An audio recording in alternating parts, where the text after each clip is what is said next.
విడుమొరటోడు అని వాళ్ళు వీళ్ళు ఎన్నెన్ని అన్న పసి పిల్లవాడు నవాడు.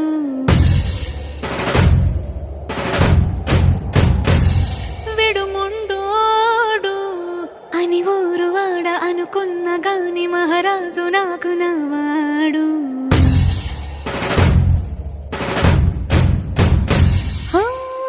మాట పెడుసైనా మనసులో వెన్న రాయిలా ఉన్నవాడిలోన దేవుడెవరికి తెలుసును నాకన్నా. సూసేకి అగ్గిరవ్వ మాది